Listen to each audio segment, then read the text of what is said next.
ನಾವು ಹೇಳ್ಬೋದು ಇವತ್ತು ಅಂಥವು ಅವ್ರಿಗೆ ಸಾಕಷ್ಟು ಕಾಣ್ತಾ ಇರ್ತೀವಿ. ಯಾಕಂತಂದ್ರೆ ಜಾತಿ ಇವತ್ತು ಉಳಿದಿದ್ದು ಇವತ್ತು ಬೆಳೀತಾ ಇರೋದು ಈ ಅಂಥ ಒಂದು ಸಂಘಟನೆಗಳಿಂದ ಅನ್ನೋದ್ರಲ್ಲಿ ಎರಡು ಮಾತಿಲ್ಲ. ಜಾತಿ ಹೋಗಲಿ ಅಂತ ಹೇಳ್ತಾ ಇರ್ತೀವಿ. ಹಿಂದೆಲ್ಲ ಒಂದು ಅಂತ ಹೇಳೋದು ಮತ್ತು ಜಾತಿ ಭೇದ ತುಂಬಿಡುವಂಥ ಕೆಲಸಗಳನ್ನ ಮಾಡ್ತಾ ಇರೋದನ್ನು ಸುಳ್ಳೇನಲ್ಲ. ಮತ್ತು ಹೆಣ್ಮಕ್ಳ ಬಗ್ಗೆ ಇವ್ರ ಕುರಿತಾಗೇನ ಒಂದು ಸ್ವತಃ ವಿಧಾನಸಭೆಯಲ್ಲಿ ಮಾತಾಡಿದ್ದು, ವಿಧಾನ ಪರಿಷತ್ತಲ್ಲಿ ಮಾತಾಡಿದ್ದು, ನಂತರದ ಏನು ಹಗರನಾತು ಎಂತು ಏನು ಎಲ್ಲನೂ ಗೊತ್ತದ. ಅದೇನೂ ಇರಲಿ, ಆ ಸಂದರ್ಭದಲ್ಲೇ ತನ್ನ ದಿಟ್ಟತನವನ್ನು ಮೆರೆದ ಅವ್ರ ವಿರುದ್ಧವಾಗಿ ಸಿಟಿರ ವಿರುದ್ಧವಾಗಿ ಹೋರಾಟ ಮಾಡಿ ಅವ್ರು ಗೆಲ್ತಾರೋ ಇಲ್ಲೋ ಬೇರೆ ವಿಷಯ. ಆದರೆ ಪ್ರತಿಭಟನೆ ಮಾಡಿದ್ದೀನಿ ಕಾಣೋದಲ್ಲ.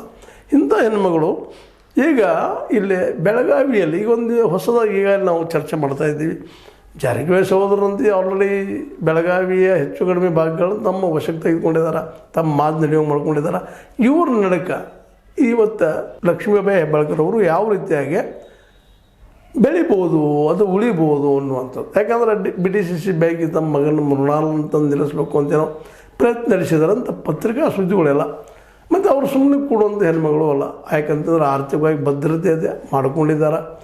ಜೊತೆಗೆ ಆರೋಪಗಳು ಪ್ರತ್ಯಾರೋಪ ಇದ್ದೇ ಇರ್ತಾವೆ. ಮತ್ತು ಬೇರೆ ಏನೂ ಇರಲಿ, ಪ್ರತಿಯೊಬ್ಬರ ಜೀವನದಲ್ಲಿ ತಪ್ಪುಗಳು ಇದ್ದೇ ಇರ್ತಾವೆ. ನನ್ನ ಜೀವನದಲ್ಲಿ ಅದ, ಇನ್ನೊಬ್ಬರ ಜೀವನದಲ್ಲೂ ಅದ, ಎಲ್ಲರ ಜೀವನದಲ್ಲೂ ಅದ ತಪ್ಪುಗಳು. ಆ ತಪ್ಪುಗಳ ಮೇಲೆ ಅದನ್ನೇ ರಿಪೀಟ್ ಮಾಡೋದ್ರಿಂದ ಏನು ಒಳ್ಳೆಯದು ಆಗ್ತದೆ ಅಂತೇನಲ್ಲ. ಯಾಕಂದ್ರೆ ಒಂದು ಕಾಲಕ್ಕೆ ವಾಲ್ಮೀಕಿ ಒಬ್ಬ